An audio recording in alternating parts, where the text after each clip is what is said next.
우리 하나님 말씀 신약성경 히브리서 13장 9절 말씀입니다. 차이신 줄 알고 봉독 드리겠습니다. 여러 가지 다른 교훈에 끌리지 말라. 마음은 은혜로서 굳게 함이 아름답고 음식으로서 할 것이 아니니 음식으로 말미암아 행한 자는 유익을 얻지 못하였느니라. 우리에게 제단이 있는데 장막에서 섬기는 자들은 그 제단에서 먹을 권한이 없나니 이는 죄를 위한 짐승의 피는 대제사장이 성소에 들어가고 그 육체는 영문 밖에서 불사름이라. 그러므로 예수도 자기 피로서 백성을 거룩하게 하려고 성문 밖에서 고난을 받으셨느니라. 그런즉 우리도 그의 치욕을 짊어지고 영문 밖으로 그에게 나아가자. 우리가 여기에는 영구한 도성이 없으므로 장차 올 것을 찾나니 그러므로 우리는 예수로 말미암아 항상 찬송의 제사를 하나님께 드리자. 이는 그 이름을 정언하는 입술의 열매니라. 우선 15절까지 봉독 드렸습니다. 우리는 여러 달 동안 우리가 상고해왔던 복음 중에 복음, 히브리서의 말씀을 이제 오늘 정도 거의 다 끝내리라고 그렇게 생각을 합니다. 그동안 우리가 살펴왔던 참으로 소중한 계시의 말씀인 히브리서 말씀 전체를 늘 의식을 하고 오늘 마지막 결론적으로 하나님께서 우리에게 주시는 교회 생활의 우월성, 우리 교회 생활이 얼마나 복되고 복음에 근거한 교회 생활이 얼마나 천국을 누리는 삶인지를 히브리서 말씀은 우리에게 생생하고 놀라운 방식으로 이게 증거해 주고 있습니다. 오늘 이 13장, 우리 지난 시간, 오늘 이 시간 이어지는 13장에 개진되는 이 마지막 히브리서의 말씀은 그 앞에 우리가 지난 시간에도 말씀을 우리가 나누었습니다마는 히브리서 1장부터 12장까지 앞에서 하나님께서 우리에게 주신 전체적인 히브리서의 그 내용 개요를 그 핵심을 우리가 제대로 이해해야 13장의 말씀이 우리들에게 부담으로 다가오는 것이 아니라 참으로 가벼운 그리스도가 우리에게 메어주시는 짐으로 즐거운 우리 교회 생활로 또 그리스도의 지체로서 삶으로 하나님께서 그렇게 우리를 인도해 가시는 거죠. 우리 신약성경 전체 구조를 이미 알고 있지 않습니까? 복음서가 예수 이 땅의 구약의 모든 언약을 예수님이 직접 오셔서 성취하셨다는 것이고 사도행전부터 계시록까지가 성령께서 예수 그리스도가 이루어놓은 그 복음의 능력을 성령을 통해서 우리에게 지금 이루어 가고 계십니다. 그 교회를 설립한다든가 교회가 양육되어서 무럭무럭 자란다든가 또 강건하게 무장을 한다든가 오늘 이제 히브리서 말씀의 경우는 잘 이제 이 거칠고 험한 광야 생활 속에서 잘 싸워간다는 게 무슨 육과 혈의 싸움이 아니지 않습니까? 영에 속한 진리의 싸움, 우리의 영혼의 싸움이기 때문에 감사가 넘친다든가 우리 지체들을 붙들어주는 사랑의 삶을 산다든가 우리가 기꺼이 고난에 동참을 한다든가 이런 그 복되고 아름다운 자기 영혼이 얼마나 그 풍요하고 감격스러운 그러므로 우리 다른 지체를 섬기고 세워가는 그런 그 교회적 삶으로 하나님께서 그렇게 인도를 해 가신다는 겁니다. 13장 우리 1절만 한번 보십시다. 형제 사랑하기를 계속하고 이렇게 딱 되어 있지 않습니까? 우리 지금 성경의 골격이 그렇게 되어 있는 거죠. 하나님께서 이미 복음의 신앙의 우월성을 이제 전가하는데 교회 생활 우월성 가운데 사랑과 복종을 권면하는 이제 이 히브리서 기자가 형제 사랑하기를 계속하고 하면서 그 사랑이라는 그 명제를 딱 앞에 거론했지 않습니까? 그래서 이런 13장 전체의 내용이 그 앞에 복음을 전제로 하면 너무도 즐겁고 하나님께서 내 안에서 이제 나는 죽고 내 안에 그리스도가 사신 것이니까 그것이 히브리서 전체가 지금 또 전달하는 메시지 아니겠습니까? 히브리서는 우리가 여러 차례 강조해온 대로 그 당대 히브리서에 개전되는 복음이 왜곡될 대로 왜곡된 그 시대에 이 본문을 주신 거죠. 왜 그런가 하면은 이 구약의 여러 제도들, 구약의 외형적인 제사 제도들이 성전을 중심으로 한 제사 제도들을 충분히 그것을 예수 그리스도 안에서 성취되고 성화되어 버렸다. 이제 이미 그걸 그 초대교회 당시에 아직 충분히 깨닫지 못한 자들이 자꾸 구약적 관점으로 자꾸 이제 돌아간 거죠. 그러니까 그게 아닙니다. 지금 히브리서 기자는 구약의 어떤 인물, 어떤 제도보다도 더 강력하고 우월하신 예수 그리스도 한 분 안에서 모든 것이 이루어졌습니다. 그러니까 성경은 사실은 알고 보면 그렇게 쉬운 거죠. 성경 어디라도 구약은 예수 그리스도 오실 것을 언약을 하고 있고, 신약은 그렇게 보내준다는 대로 예수 그리스도가 오셨다는 걸, 성취됐다는 걸 증명. 그것 떠나서 성경 한 교재도 풀리지 않는 거죠. 그걸 증거해야 하나님이 어떤 분이고, 얼마나 능력 많으시고, 얼마나 신실하시고, 그가 우리를 얼마나 사랑하신다는 게 증명이 되는 거니까. 그러니까 예수님이 하신 말씀대로 아들, 나를 보면은 어떻게 됩니까? 아버지를 어떻게 됩니까? 안다는 겁니다. 그러니까 하나님은 영이시기 때문에 당신이 우리에게 직접 나타나는 게 아니라 언약의 방식으로 나타나는데, 그것이 직접적으로는 예수 그리스도의 사역과 그의 말씀을 통해서 우리에게 개진이 된다는 겁니다. 그러니까 예수님이 그렇게 중요한 거죠. 자, 그러니까 이 히브리서 전체는 구약에 장차 오실 메시아에 대해서 그렇게 많이 보여준 거죠.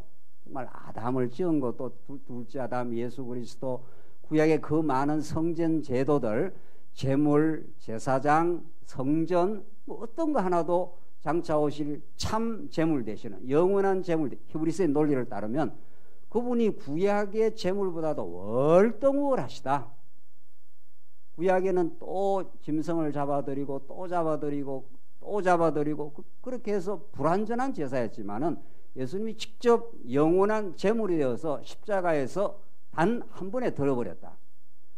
그분이 영원한 제물이 되어주시고, 그분이 부활하셔서 참 성전이 되어주시고, 예수님 직접 하늘 보좌까지 나아가시는 분, 이게 제사장 아닙니까? 구약에 백성들이 하나님께 직접 나아갈 수 없기 때문에 제사장 복을 입고 그렇게 해야 이스라엘 백성들의 죄를 대신하여 제사장이 나아갔듯이 예수님이 그 모든 구약 제사의 3요소를 온전하게 성취해 버리신 분이시다.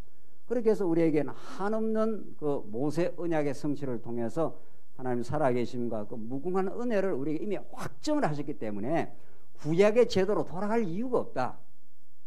그렇게 히브리서가 끊어서 말하고 있는 거죠. 그러니까 아직도 우리 한국교회에 그런 게 많이 남아있지 않습니까? 뭐 예배당을 지어놓고 거기 마치 성전이라는 둥, 또 목사가 마치 성도들과 뭐 하나님과를 무슨 매개하는 매개자인 것처럼 등장을 한다는가, 뭐 이런 게 있잖아요. 그런 것들이 다 복음에서 복음의 올바르게 기초를 하지 않은 것이다. 우리 모두는 영원한 대제사장 되신 예수 그리스도로 말미암아 우리 모두가 제사장이 되어버려서 우리는 직접 예수 피를 가지고 예수의 은혜를 덧입어서 우리 하나님께 나아갈 수 있다. 그렇게 하나님께서 우리에게 사랑을 확정하시고 우리에게 흔들리지 않는 나라를 주셨으므로, 거기까지가 12장이었다는 거 아니에요. 12장.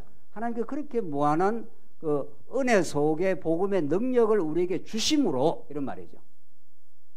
그걸 가장 예수님이 잘 가르쳐 주신 것이 나는 포도나무요 너희는 뭐라고요? 가지니. 가지라는 것은 포도나무에서 뿌리에서 모든 거름을 빨아들이고, 그 뿌리라는 게 기가 막히다는 거 아니에요? 그게 일반 계시로. 어떻게 그렇게 거름에서 그걸 빨아들일 수 있냐고요. 그렇게 그 뿌리라는 것이 깊이 뿌리를 박아가지고 땅에 있는 그 지기, 땅의 그 기운을 잡아 당기는 거죠. 그게 에너지가 돼가지고 쭉쭉쭉쭉 올라가서 가지로 이렇게 뻗어가서 가지에서 가을이 되면 이제 요즘철 이제 포도 지금 날 때 아닙니까? 그렇게 기가 막힌 그 포도송이가 그 조그마한 씨앗이 심겨져 가지고 그 많은 그 아름다운 포도송이가 나온다는 거죠. 그러니까 가지가 직접 무슨 힘을 발휘하는 게 아니라 포도나무에서 가지로 에너지가 쭉쭉 올라가면은 그렇게 그 힘이 아름다운, 정말로 아름다운 탐스러운 열매가 나오듯이 오늘 13장에 형제 사랑하기를 계속하고 이런 이 사랑의 권면이 복음의 능력이 지체들로 하여금 쭉쭉 그렇게 뻗어나갈 수 있도록 해주신다. 우리 지난 시간 그 앞부분들을 쭉 정리하고 오늘 9장 계속 9절이 9장이 아니고 9절 계속해서 이어진 말씀 아닙니까? 자, 그러니까 사랑, 하나님의 은혜를 덧입어서 사랑하게 되고 그리스도의 뜻에 복종할 것을 권면한다는 건데, 성경은 이런 사랑, 복종 이런 말들이 너무도 신령한 말씀입니다. 세상에서 듣는 말하고 달라요. 세상은 사랑을 정의를 내리지 못합니다. 그래서 사랑과 복종이라는 것은 머리 대신 예수 그리스도로부터만 우리에게 주어지는 열매다. 딱 정반대로 합니다. 우리가 타락한 인간은 사랑하지 못하고 그리스도의 뜻에 복종하지 못합니다. 딱 정반대로 하는 거 아니에요? 진정한 사랑, 조건 없는 사랑, 베풀고 나서 깨끗하게 잊어버리는 사랑, 베풀면 베풀수록 더 하나님께 감사하는 사랑, 이런 사랑이 인간에게 없는 거죠. 타락한 우리 인간에게는 복종 없습니다. 인간은 지배하기를 바라고 군림하기를 바라고 조금만 힘이 주어지면은 다른 사람을 통제하기를 바라는 통제 성향이 인간의 뿌리 속에 있다는 겁니다. 그러니까 저 사랑과 복종은 머리 대신 그리스도께서 우리에게 주시는 선물입니다. 정말 형제를 있는 그대로 사랑하고 있는 그대로 존중하고 아프고 힘들고 정말 공고한 성도를 찾아가고 그들을 위로하고 하는 것은 우리 안에 역사하시는 그리스도의 마음, 성령께서만 만들어 주시는 거죠. 이 타이틀을 그렇게 읽으면은 정말 우리의 능력으로 되는 게 아니구나. 그러니까 깨끗하게 지워버려야 되는 거죠. 우리가 마치 사랑을 할 수 있다고 하는 생각을 인간이 얼마나 죄인임을 알면은 절대로 못한다는 거예요. 절대로 못하는 우리 인생을 위해서 예수님이 찾아오셨고 그가 십자가에 죽으시고 오늘 히브리서가 증거하는 대로 영원한 제물이 되셨어. 이렇게 되죠. 영원한 제사장이 되셨어. 그분이 우리 안에서 이루어 주셔서 내 안에 드디어 그걸 만들어낸다는 거죠. 그러면서 9절 오늘 본문 이어지는 말씀은 여러 가지 다른 교훈에 끌리지 말라. 이것도 어떻게 되겠어요? 다른 교훈에 자꾸 이렇게 끌려 들어가는데, 다른 교훈, 세속주의의 가르침, 우리를 유익하게 하는 세상의 인본주의 가르침들, 이런 데 자꾸 사람이 끌린다는 겁니다. 그러니까 내 안에 그게 있기 때문에 거기 끌립니다. 내 안에 욕망이 있기 때문에 욕망을 부추기는 다른 교훈에 끌려 들어가는 거죠. 제가 그런 말 했지 않았어요? 사기꾼한테 사기를 당하는 것은 그 사기꾼만 사기꾼이 아니라 내 안에 뭐가 있기 때문에 잘 이야기해야 되는데 사기를 치고 싶은 일확천금을 하고 싶은 이런 마음이 있기 때문에 사기꾼의 논리에 영합이 되는 거죠. 인간에게 누구나 있습니다. 누구나. 그러니까 내 안에 일확천금을 하고 싶은 그런 마음이 없다. 내게 주신 것으로 감사하고 마음의 행복을 누리고 살아간다 하면 옆에 사람이 어떤 일확천금의 사기를 치고 들어오면은 그게 유혹이 안 되는 거죠. 그게 동조가 되고 영합이 되는 건 왜 그렇습니까? 그 마음이 있기 때문에. 그래서 여러분과 저 안에 그리스도의 복음으로 가득 차 있으면 다른 교훈에 안 끌립니다. 내 안에 그리스도의 말씀이 충만하지 않으면 세속적 가르침, 세속의 유혹에 동조가 되는 거죠. 그게 어울리는 거죠. 맞아 이렇게 하는 것은 내 마음에 그런 욕망이 있기 때문에 그렇습니다. 그러니까 절대로 불교적으로 내 마음의 욕망을 버려서 그렇게 해보라는 건 안 된다는 거죠. 절대로 안 되는 거죠. 그러니까 여러분과 저 안에 복음이 필요한 거죠. 그래서 복음의 신앙입니다.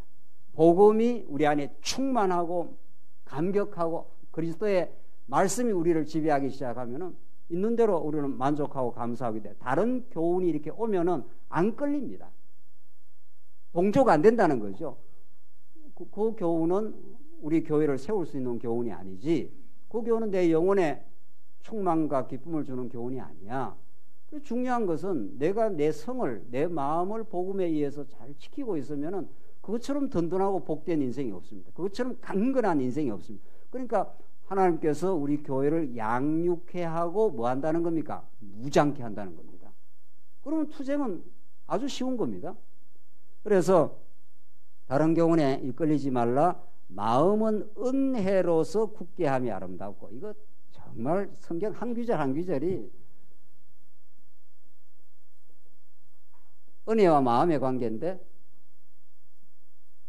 이 마음처럼 인간을 스스로 컨트롤할 수 없는 게, 가장 컨트롤할 수 있는 게 내 마음 같은데 그렇잖아요. 내 마음 먹은 대로 산다는 거, 마음 먹은 대로 살 것 같지 않습니까? 만약에 우리가 마음 먹은 대로 살 것 같으면 이렇게 안 앉아 있는 거죠. 부자 되고 싶으면 마음 먹은 대로 만약에 부자가 되고 내 뜻대로 다 할 것 같으면은 뭔들 못 하겠어요? 근데 가장 내 마음대로 할 것 같지만은 가장 안 되는 게 내 마음이라는 겁니다. 내가 괴로울 때 생각해 보십시다. 괴로울 때 이제 지금부터 이제 안 괴로울란다.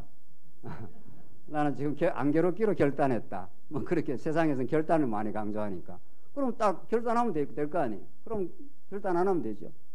마음이 우울함이 찾아와서 뭐 우울증이란 건 이 현대인들을 지배하는 강력한 힘입니다. 우울함이 찾아왔다. 지금부터 우울 안 하기로 내가 마음 먹었다. 그런다고 되냐 말이죠. 그럼 정신과 다 아마 휴업해야 될 겁니다. 그게 마음대로 안 되니까 그게 힘들고 고통이 길게 가고 하는 거 아니겠어요? 그래서 하나님께서는 은혜라는 이 법칙을 통해서만 마음을 따뜻하게 하고 안정시키고 잠재우고 분노를 우리 마음의 평화를 가져다 주는 건 요거밖에 없습니다. 그러니까 성경 전부 다를 꽉 짜면은 언약 성취 살아계신 그 하나님을 다른 표현으로 딱 쓰면 은혜는 거죠. 이게 어떤 다른 철학, 이 세상의 다른 교훈에서는 은혜가 없는 겁니다. 별난 뭐 방법들이 다 많지만은 결국은 기독교와 비기독교 사상을 이렇게 갈라내는 분수령은 은혜냐 아니냐 그겁니다. 은혜라는 건 하나님이 하신다 이런 뜻이고 하나님이 모든 것을 선물로 주신다 이런 뜻입니다. 여러분의 생명도 여러분의 건강도 여러분의 영원한 천국도 예수 그리스도 사건도 은혜가 아니고는 설명이 안 되는 거죠. 그러니까 모든 사상을 딱 들여다보면 그게 은혜라는 말이 있느냐 은혜라는 말이 없느냐로 인본주의 사상과 기독교 사상이 쫙 갈라진다는 거죠. 그러니까 오늘 본문 말씀이 마음은 은혜로서 굳게 함이 아름다고 이렇게 된 거죠. 가장 강력한 마음, 가장 굳은 마음, 세속의 세파에 흔들리지 않는 마음, 유혹에 넘어가지 않는 마음은 은혜의 말씀이 우리를 지배할 때라 그런 말입니다. 이걸 잠언의 버전으로 바꾸면은 지혜가 마음을 지배한다 이렇게 되어 있습니다. 똑같은 말이에요. 그냥 이게 이제 잠언서가 마음과 은혜, 지혜와 마음의 관계를 얼마나 많이 강조하는지 모릅니다. 너희가 지혜를 얻기를 바란다. 너희가 명철을 얻기를 바란다. 그 지혜가 너희 마음을 지배해 준다. 무릇 지킬 만한 것보다 내 마음을 지키라. 생명의 근원이 어디서 나온다고요? 이에서 나온다. 이 마음을 지키라는데 그 마음이라는 잠언 4장 그 앞에 딱 지혜가 있습니다. 너희가 지혜를 얻기를 바란다. 그 지혜가 담긴 그 마음을 지키라 이런 뜻이죠. 그냥 내 마음을 지키라는 뜻이 아니고 그래서 지키라는 것도 물론 그것도 하나님께서 명령하시고 또 성령께서 우리 지키게 해주시는 건데 그만큼 지혜가 중요한 거죠. 여러분과 제가 오늘 하늘의 지혜를 얻기 위해서 오늘 이 자리에 나온 거 아니겠어요? 그 지혜를 다른 말로 말하면 은혜로 오늘 히브리서는 은혜라고 설명하는 요 은혜를 망각하면은 마음이 그때부터는 걷잡지를 못합니다. 이 마음이 내 마음이 아니라는 것을 우리는 삶 속에서 너무도 아는 거죠. 그러니까 은혜의 말씀, 지혜의 말씀, 지혜자 되시는 예수 그리스도가 우리 마음을 붙들고 지배하고 평안케 해야 요 마음이 잔잔하게 마음의 평화를 누리는 거죠. 평화하는 게 우리 한자가 재밌잖아요. 이게 평평한 겁니다. 세파가 불면 폭풍이 치면 이게 확 움직이는 거죠. 시편 말씀대로 광풍이 한번 일면은 그 배가 흔들어지는 거죠.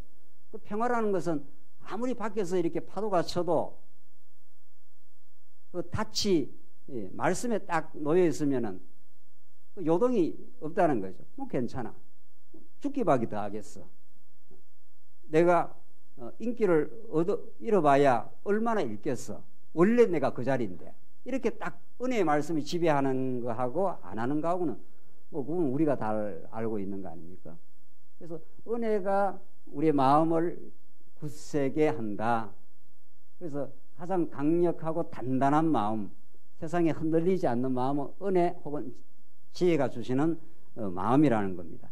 그래서 은혜의 말씀이 망각되는 순간부터 인간의 욕망, 인간의 자기 생각, 자기 탐욕에 근거한 뜻이 움직이기 시작하면서 내 마음에 요동을 치는 거죠. 그때부터 스스로를 걷잡지 못하는 거죠. 그래서 괴로움이 자꾸 진행이 된다는 겁니다. 그래서 마음은 은혜로서 굳게 하며 아름답고 음식으로서 할 것이 아니니 음식으로 말미암아 행한 자는 유익을 얻지 못하였나. 이때 음식하는 것은 그냥 뭐 먹는 음식 이런 뜻이 아니라 이 옛 언약의 음식, 구약의 육체의 예법, 먹고 마시는 것, 구약의 그 제사 드리면서 했던 그 구약적 예법의 음식, 그거 구약적 관습으로 우리의 마음, 영적인 마음이 이제 통제되는 것이 아니다. 그래서 은혜, 지금까지 히브리서가 말한 예수 그리스도 사건을 통해 드러난 그 은혜가 우리의 마음을 지배하게 된다. 그걸 이제 10절 계속 설명을 합니다. 우리에게 제단이 있는데 성막에서 섬기는 자들은 그 제단에서 먹을 권한이 없나니, 이제 구약의 이 제단 내용을 그대로 이렇게 걸쳐가지고 복음을 지금 설명하고 있는 거죠. 이는 하면서 11절 죄를 위한 짐승의 피는, 이게 지금 다 히브리서 기자가 복음을 전할 때의 구약적 남아있는 구약적 관습인 거죠. 대제사장이 가지고 성소에 들어가고 그 육체는 성문 밖에서 볼 사람이라 이렇게 했는데, 이런 말이죠.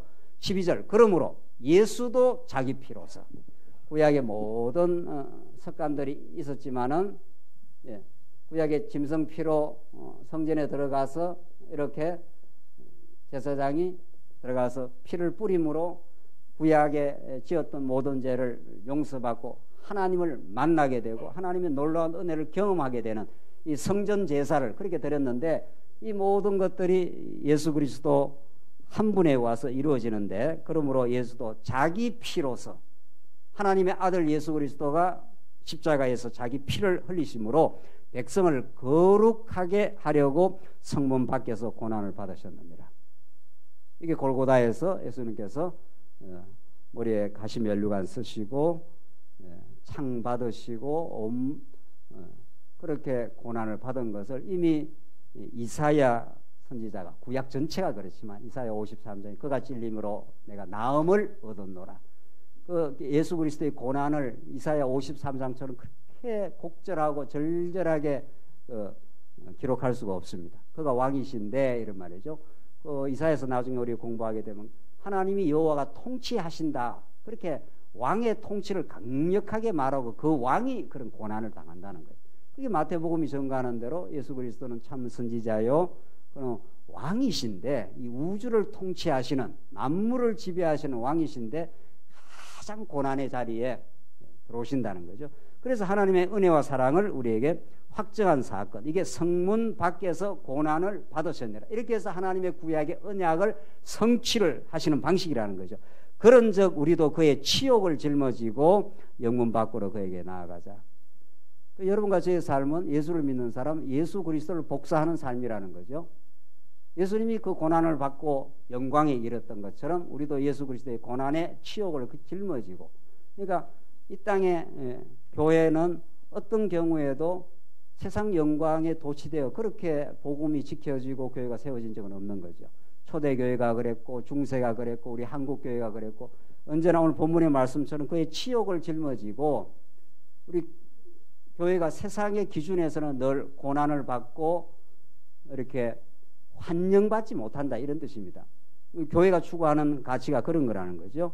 교회에서는 다 능력 있고 힘 있으면 그걸로 빛과 번쩍하고 그걸로 자기 증명을 하는 곳이지만, 교회는 하나님께서 우리에게 힘을 주시고 깨달음을 주시고 하나님의 말씀에 깨달음을 주시면 그걸로 지체를 섬기는 일에 사용하는 곳이니까, 이 그리스도를 복사하는 곳이니까, 그리스도가 능력 많고 우주를 통치하시는 분이시지만 빌립보서 말씀대로 이 땅에 오셔서 자기를 하나님과 동등 권세를 가지고 자기를 비어 이 땅에 오심, 이게 벌써 예수님이 치욕을 겪는 겁니다. 우리 부모가 자식 사랑해서 여러 가지 어려움을, 부끄러움을 이 세상에 겪으면서 자식을 섬기고 사랑하듯이 그렇게 예수 그리스도가 하신다는 겁니다.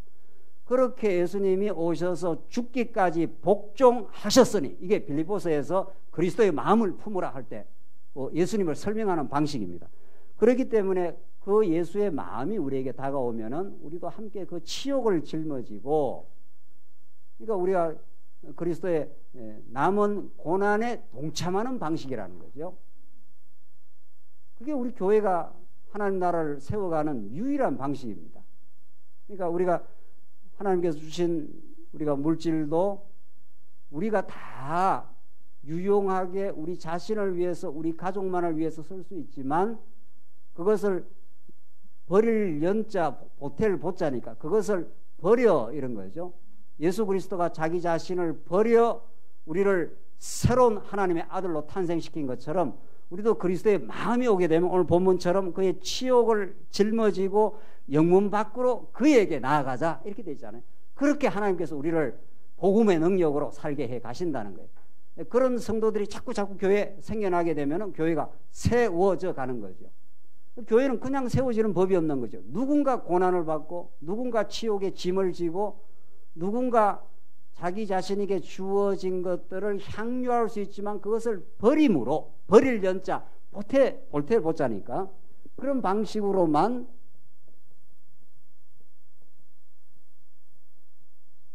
이 번역이 잘 된 거죠. 꼭 여러분들 이거 물질만 생각하지 마시고 물론 물질이 따라오는 거지만은 연보라는 것 자체가 그리스도의 복음을 가장 강력하게 보여주는 그 번역입니다. 이게 예수 그리스도가 자신을 버려지심으로 우리가 영원한 생명을 얻은 거 아니에요. 보태진 거 아니에요. 우리 안에 그런 거죠.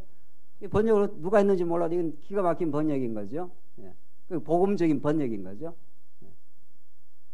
그러니까 우리 교회가 세워져 가기 위해서 누군가가 지금 수고를 하고 있는 거죠. 치욕을 짊어지고 있는 거죠.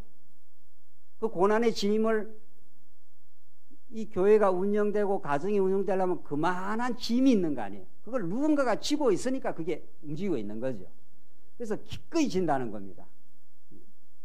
앞에 우리 13장에 형제 사랑하기를 계속하고 그 사랑의 수고와 이렇게 되어 있는 거니까 데살로니가 말씀에 따르면은 그래서 하나님께서 이 일에 동참시키고 이 일을 가능하게 하고 이걸 기쁨으로 자꾸 이렇게 동참하게 되는 일을 우리는 성령의 성취라 한다는 거죠. 내 안에 찾아오신 그리스도의 마음이 그렇게 이루어질 때 지금 히브리서 기자는 그렇게 그 당대 이 편지를 받는 성도들을 권면하고 있는 겁니다. 우리 그 길로 가자. 그 길이 치욕의 길처럼 보이고 고난의 길처럼 보이지만 그것이 참으로 형제 사랑하는 길이기 때문에 그처럼 행복하고 복된 일이 없다. 버려서 내 것이 버려졌는데 세상은 다 더 많이 더 움켜쥐고 그렇게 해서 더 빚가번쩍하고 이렇게 하는 거지만 그리스도의 마음은 하나님께서 내게 주신 것을 물질이든 시간이든 버려서 다른 지체에게 유익이 되니까 그게 얼마나 복되고 행복하고 아름다운 일이냐. 그게 하나님 나라의 법칙이라는 겁니다. 성경은 그걸 초질간 우리에게 증거하고 있는 거죠. 그것이 힘들다든가 하기 싫은 걸 억지로 한다든가 그게 아니라 그리스도가 기꺼이 그렇게 이 땅에 찾아오셔서 하늘 영광을 버리시고 십자가에 죽기까지 복종하셨으니 이렇게 되죠. 이게 사랑과 복종이라는 말은 너무도 이거 아름다운 언어입니다.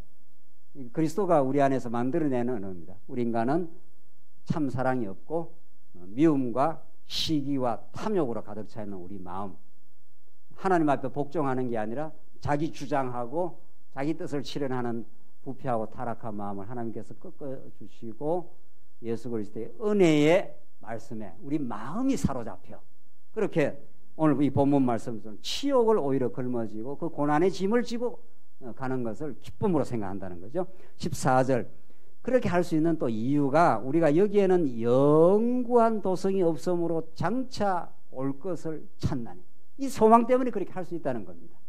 또 근본적으로는 복음 때문에 그렇게 하는 거고 우리는 이 땅에서 영구한 도성이 있고 우리가 여기서 영원히 누리고 사는 게 아니라 우리가 진짜 다가올 영원한 도성이 있고 그 새하늘과 새 땅을 하나님께서 약속으로 이미 확정을 하셨고 반드시 앞으로 또 이루실 것이고 그것이 있기 때문에 기꺼이 우리에게 주어진 감당할 수 있는 고난을 우리가 감당해 간다는 겁니다.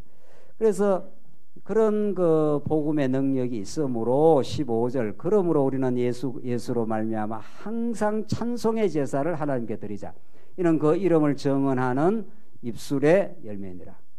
자, 이게 우리의 삶의 그 기독교인의 삶의 특징, 우리 기독교 윤리의 특징을 한마디로 압축해서 말하자면 찬송의 제사라는 겁니다.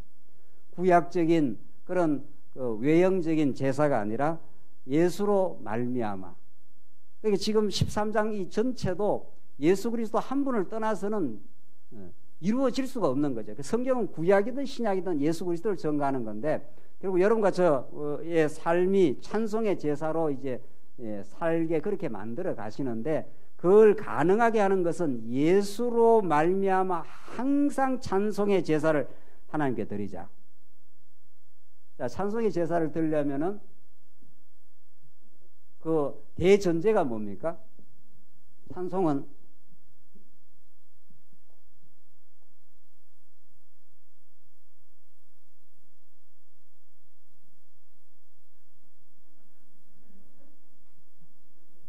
잘 안 지워지네. 네. 하나님이 크시고 우리 인간이 하나님이 지어놓은 피조물이고 어마어마하게 놀랍고 능력 많으신 분, 그 앞에 피조물인 우리 인간의 무력함, 영적으로 말할 수 없는 죄인, 이 격차가 큰 만큼 찬송의 제사가 나오는 거죠. 그렇게 되는 거죠. 그러니까 하나님을 모르는 사람은 자기 찬송을 하며 살아가는 거죠. 틀림없습니다. 이거는 뭐 딱 그렇게 되어 있습니다. 하나님의 능력과 그 말할 수 없는 그 은혜를 모르면은 모든 것이 나로부터 기인하는 거니까. 그러니까 부처가 그런 말을 했다는 거 아니에요. 천상천하의 유아 독존이라고 석가모니가 태어나서 그런 전설이 있다는 거예요. 천상천하에 내가 존재하고 있다는 거죠. 그래서 자기를 증명하는 것이 불교의 가치관입니다. 모든 고통이 나로부터 시작됐고 내가 지혜를 동원해서 이 고통을 바다를 건너 해탈의 세계로 가겠다. 불교만 그런 게 아니고 모든 인간이 그렇다는 거죠. 그러니까 거기는 결국은 자기의 위대함, 인간 승리, 자기를 노래하는 거죠. 모든 철학이 그렇게 되어 있습니다. 어떤 철학도. 그리고 기독교는 그하고 정반대. 하나님이 얼마나 능력 많으시고 얼마나 지혜가 많으시고 그분이 얼마나 은혜로우시고 한 번 언약하면 신실하게 언약을 이 역사 가운데 이루심으로 당신의 살아계심과 위대함을 증명을 하시는 분, 그 어마어마하고 놀라우신 분, 당신의 아들을 십자가에 못 박도록 내어주신 분, 이런 거죠. 우리의 죄를 속해주기 위해서. 그렇게 은혜로우시고, 그러니까 하나님의 그 위대하심과 능력이 예수 그리스도를 통해서 성경에서 전체적으로 자꾸 드러나기 시작하면은 우리 마음속에 찬송이라는 내용이 자꾸 만들어지는 거죠. 저 앞산에 가는 것보다도 저기 어디죠? 저기 한라산쯤 가면은 찬송이 더 많잖아요. 요 앞산에 가는 것보다도. 그렇잖아요. 앞산에 가면 뭐 운동하러 뒷산에 앞산 뒷산 가면 그렇게 찬송이 많이 안 나와. 한라산쯤 가야 정말 백록담 올라가니까 대단하더만요. 뭐 안개가 쫙 서려가지고. 뭐 한라산 정도가 아니라 저기 뭐 알프스 산중 가면은 막 입이 딱딱 벌어지겠죠. 예. 그리고 마지막에 에베레스트 산중 가면은 막 쫙쫙 벌어지지 않겠어요. 으악 소리가 나는 거예요. 그거는 찬송은 내가 해야 되겠다 뭐 이렇게 해서 나오는 게 아니라는 거예요. 그 찬송의 대상이 너무도 대단하니까 말이죠. 그래서 복음은 그렇게 위대하고 놀라운 것입니다. 네. 그러니까 하나님이 그 찬송을 만들어내려고 당신의 아들 예수 그리스도를 가장 고난의 삶으로 집어넣은 겁니다. 우리가 볼 때 십자가를 지시고 고난받고 죽기까지, 그래야 그 하나님의 그 위대한 그 은혜를 우리에게 드러내고 이 격차가 큰 만큼 놀라운 찬송이 막 터져나가는 거죠. 할렐루야 하고 호흡 있는 자마다 여호와를 찬송하리로다. 이렇게 그 시편이 끝나지 않습니까? 결국은 히브리서의 결론인데 오늘 히브리서의 말씀 전체가 우리로 하여금 우리 인생으로 하여금 그 부유하신 그 능력 많으신 창조주이신 예수 그리스도가 우리 히브리서 1장에 나왔지 않습니까? 구약 옛적의 여러 모양과 여러 부분으로 말씀하신 하나님이 이 모든 날 마지막에 아들로 말씀하셨다고. 그 아들의 그 위대함으로 하나님의 능력의 계시를 우리에게 보여주셨다. 그가 죄를 정결케 하고 우주 만물을 다 지으시고 하나님의 영광의 광채시고, 이 하나님이 계신데 이 영광을 막 이렇게 비추어내는 그런 분이시라는 거죠. 그분을 우리가 알게 되면은 우리의 삶에 참된 찬송이 터져 나온다는 거죠. 맞습니다. 하나님의 능력으로 살았습니다. 하나님 능력으로 우리는 반드시 천국을 새하늘과 새 땅에 갈 것이고, 이 땅에서도 이 고난과 죄악을 이겨나가는 그런 기쁨의 하나님 나라 삶이 있습니다. 이렇게 되는 거죠. 그래서 이 찬송이라는 이 아름다운 열매를 하나님께서 하나님이 당신을 계시하여 점점 이렇게 자꾸 보여주고 계신다는 거죠. 그래서 우리가 주일날도 뭐 우리 찬양대도 있고 오후에도 이렇게 하잖아요. 이제 물론 이제 그 참 이렇게 준비도 하고 이렇게 하지만 사실은 우리 성도님들이 다 찬양을 하는 거고, 또 그 찬양뿐만 아니라 우리 삶 전부가 찬양 덩어리라는 거죠. 우리 삶의 현장 전부가. 왜? 하나님의 능력, 하나님의 은혜, 이게 우리의 호흡 속에, 우리의 일상생활 속에, 하루하루에 숨쉬고 살아있는 현장 속에 우리가 이렇게 건강하고 숨쉬고 이렇게 제 발로 걸어다니는 거, 이거야말로 알고 보면은 다 기적 중에 기적이고 다 찬송거리라는 거죠. 우리 성도는 한 분 지금 많이 몸이 안 좋아가지고 온 몸에 근육통이 지금 와 있다는 거잖아요. 너무 아프다는 겁니다. 일어서기도 좀 불편하고, 그분의 소망은 옛날처럼 그냥 건강하게 좀 걸어다니고 그렇게 하고 싶은 거죠. 그러나 우리가 영적으로 얼마나 둔탁한지, 우리 이렇게 건강하고 그냥 이만큼 걸어다니고 있지 않습니까? 그러면 찬송이 없다는 거죠. 우리는 걸어다니는 건 이 사지백체의 이 몸을 구성하는 몇 조의 세포가 그 작동이 제대로 움직여야 이렇게 우리가 걷는다는 겁니다. 그래야 사물이 보이고 말을 할 수 있고 그렇다는 겁니다. 뇌세포 하나가 건드려지면은 그냥 우리가 사지백체가 마음대로 움직일 수가 없는 거죠.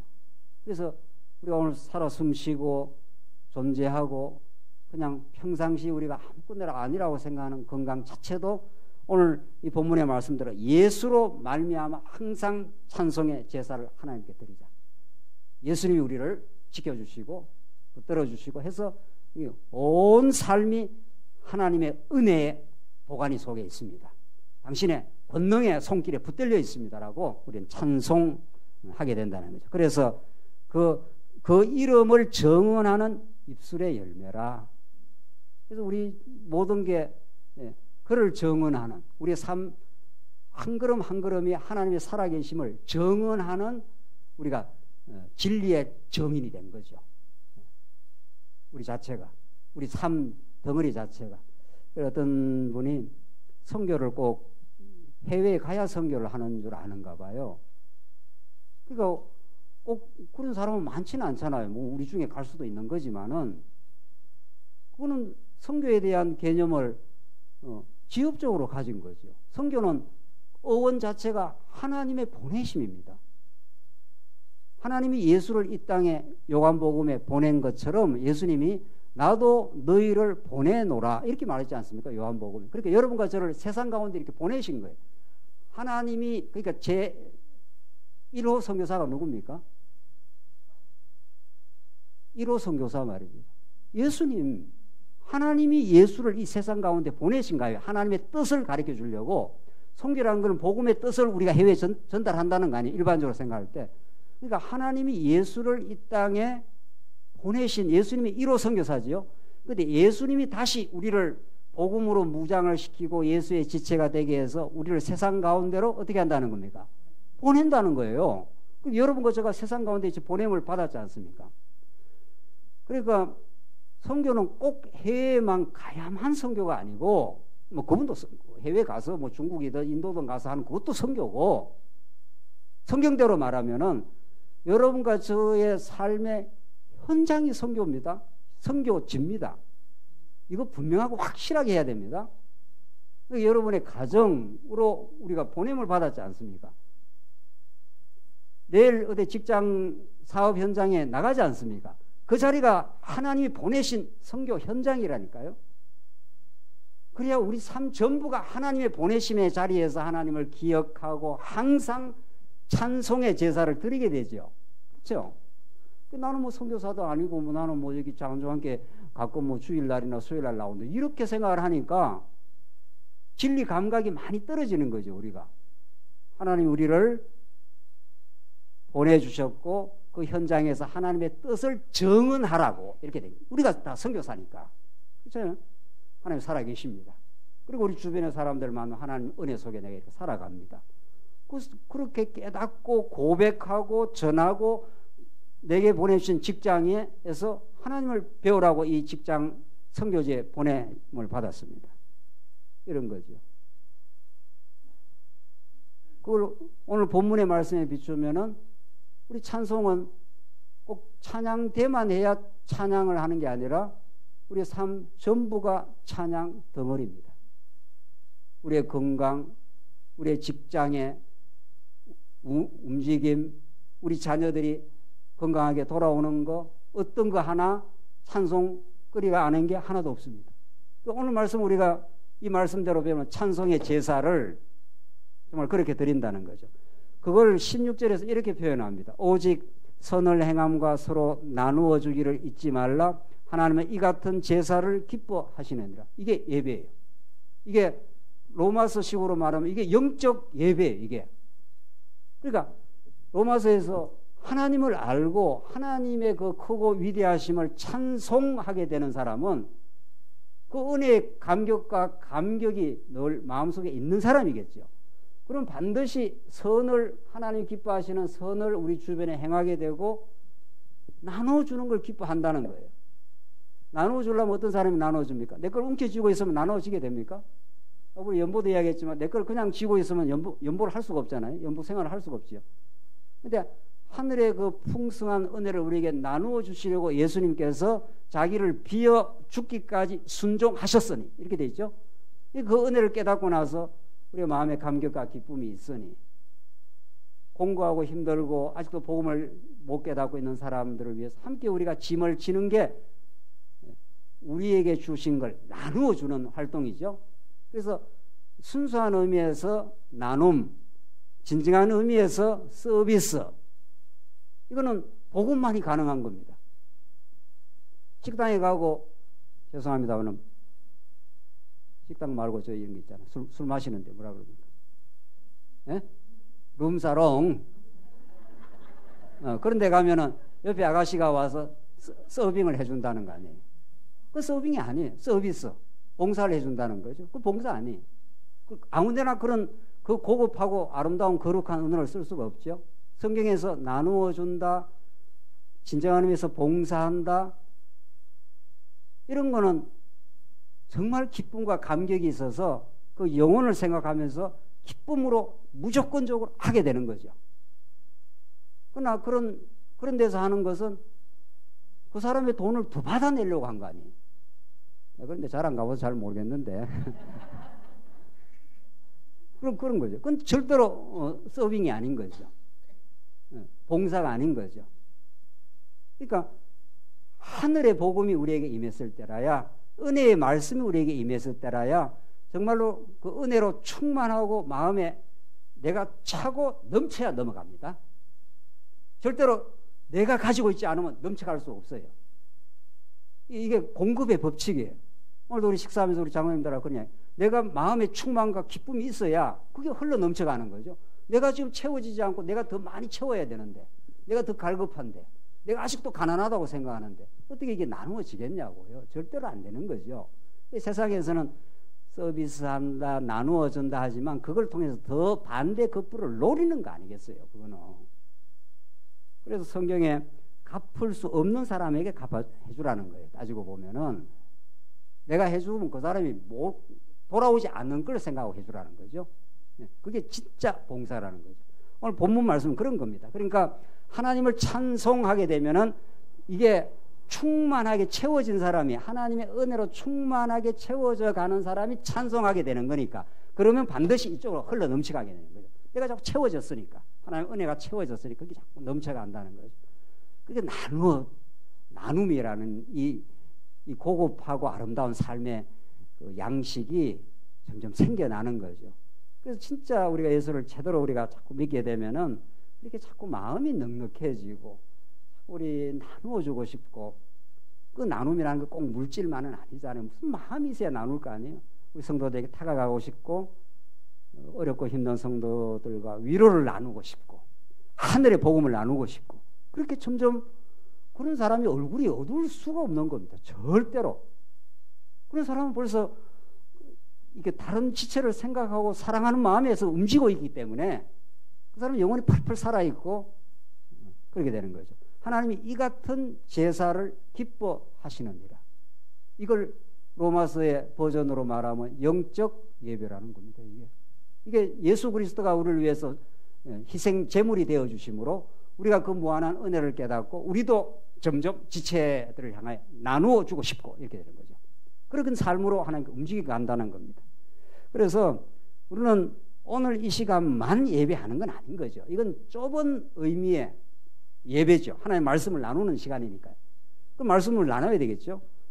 그러나 우리의 이것은 좁은 의미의 예배지만 넓은 의미의 예배, 좁은 의미의 선교는 어떤 선교사가 파송을 받아가지고 해외에 가는 걸 우리는 선교사라 한다. 뭐 그것도 선교사라 치십시다. 그것도 좋은 의미니까. 어떤 우리 교회에서 파송받아서 뭐 중국을 가든지 이렇게 갈 수가 있는 거죠. 그러나 넓은 의미의 선교라는 것은 하나님이 우리의 삶 속에다가 보내심, 미토 하는 그 라틴어의 하나님이 우리에게 보내신다. 삶의 현장에다가. 거기서 하나님을 인정하고 하나님을 배우고 그 속에서 찬양하고 그 직장에서 그 가정 현장에서 하나님의 인도를 느끼는, 그게 하나님이 우리의 삶의 현장으로 선교지로 우리를 보내주셔서 감사합니다.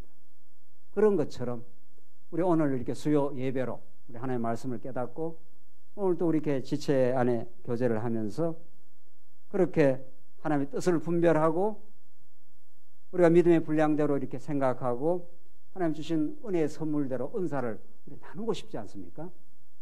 가르치는 사람은 가르치는 일로, 권면하는 사람은 권면하는 일로 지금 여러분과 제 마음속에 움직여요. 벌써 이 말씀을 들으면은 옆에 있는 힘들고 어려운 성도들이 자꾸 눈에 밟히기 시작하고, 그래 같이 우리 기쁨을 나누어야지, 함께 위로해야지, 이렇게 자꾸 나누고 싶은 거죠. 그걸 우리는 넓은 의미의 예배 생활이라고 한다.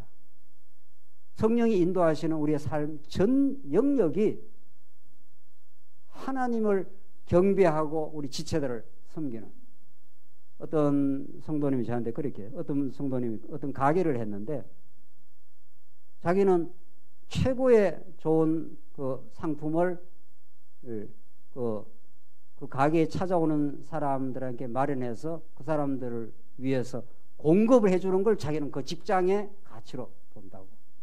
그 이야기를 들으니까 굉장히 그 마음이 뭉클하더라고요. 예수 믿는 사람이. 자기는 그 직장 자체가 그 하나님이 뭘 배우고 섬기는 그 예배 현장이라고 생각한다는 거죠. 그러니까 그 직장에 찾아오는 사람들이 가장 최고의 좀 서비스를 해주고 싶다는 거예요. 그 정도 신앙이라면 굉장히 건강한 신앙이 될 수 있는 거죠. 오늘 우리 수요 예배에서만 예배를 드리는 건 아니지 않습니까? 오늘 돌아가는 우리의 가정에서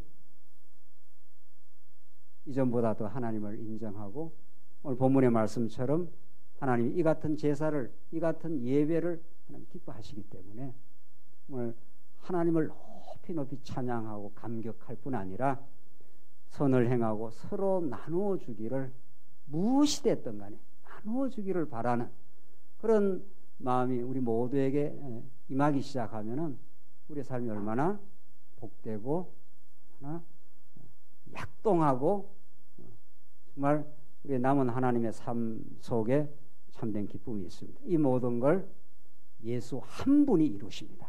예수로 말미암아 찬송의 제사를 드리기를 바란다고. 이렇게 오늘 히브리서 기자가 우리에게 강력하게 증거해 주고 있습니다. 기도하십시다. 자비하신 하나님 아버지, 은혜를 감사합니다.